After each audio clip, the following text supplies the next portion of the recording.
なぜもっといい学校行くために頑張らなかったの？なぜ学校のサークルを参加しなかったの？みんな一生懸命働いてるのになぜ働かないの？このままじゃ定年後はどうするつもり？ How come you haven't started studying and falling in love yet? Are you the only one who doesn't have a driving license? How come you still need to live off of your parents? How come you still haven't learned anything of value in school?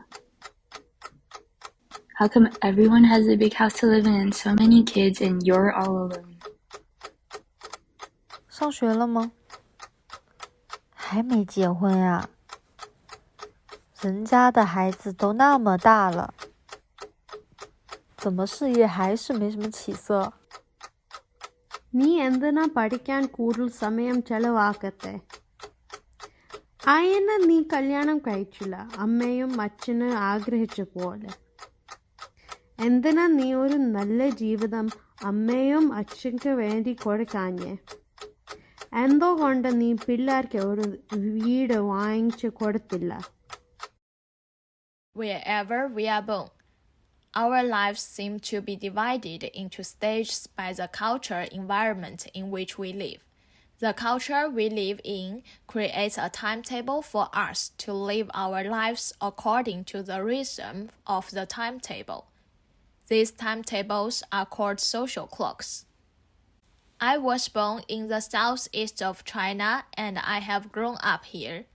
From a young age, I could feel the people around me living in such a schedule in an invisible way. Until I was 20, the social clock was telling me that I should be a qualified student. I am now only 23, but I can already clearly see that by the time I turn 30, the social clock will dictate that I should have find a stable job and be married with children. By the time I turn 40, the social clock will require me to have my own house and a car, and for my children to have a good education. When I turn 50, the social clock states that I should have saved enough money to afford my children's marriage. When I turn 60, the social clock dictates that I am able to help my hard-working children with the stress of caring for their children. It seems that no one has ever helped me organize the scale of this clock, but it has been engraved in my consciousness, that of my friends, that of my parents, and that of most of the people around me since the beginning of the time. It seems that we are always defining whether our clocks are early or late, fast or slow. The discrepancy with the social clock has influenced me and countless others around me with negative emotions. This includes confusion about the distant future scale on the social clock, anxiety about the upcoming scale, and frustration about the scale that has passed but that has not been fulfilled. These negative emotions, which tend to cycle through the social clock, can always make people negatively view their lives and their enthusiasm for life. So those who are satisfied with their life so far and consider themselves successful in life will, by definition, have a life clock that follows the social clock very closely.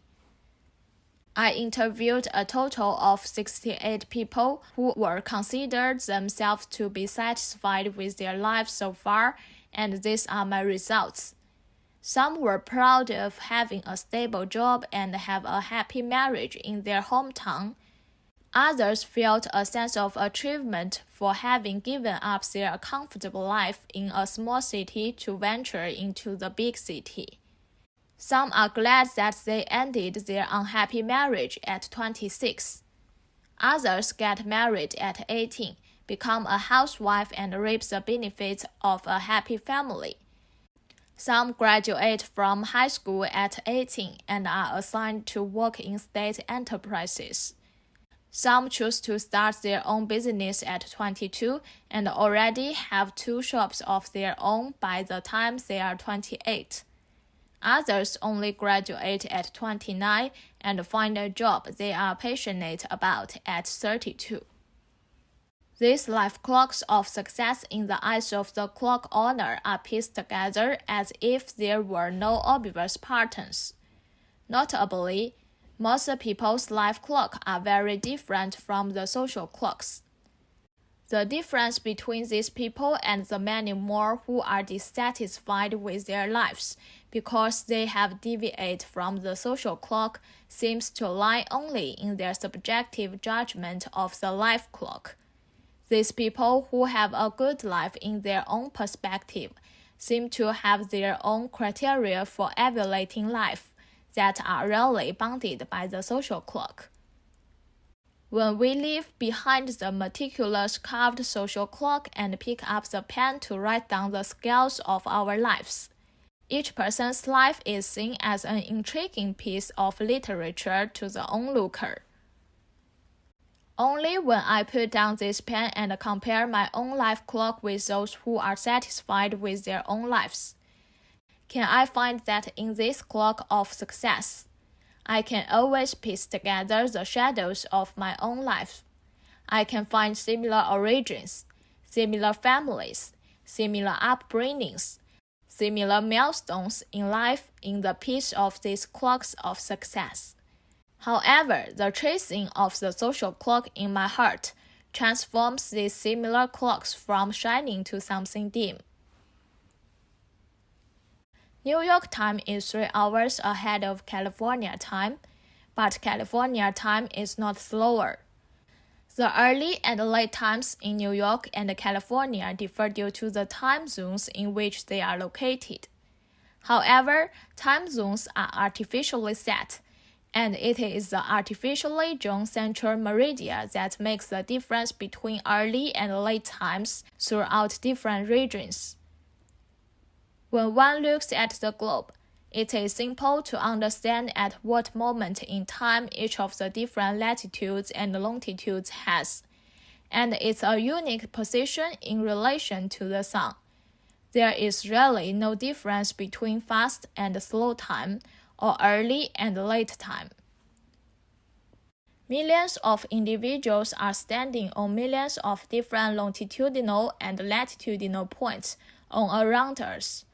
We seem to always lose sight of the fact that the difference in the life clock between us derives from more factors. Everyone's unique personality, the different environments that people are living in, etc., similar to how every unique latitudinal or longitudinal geographical point naturally has their unique time. Each person's life clock should also be naturally unique and different. When people try to define these life clocks, there is essentially no difference between fast and slow in everyone's life clock.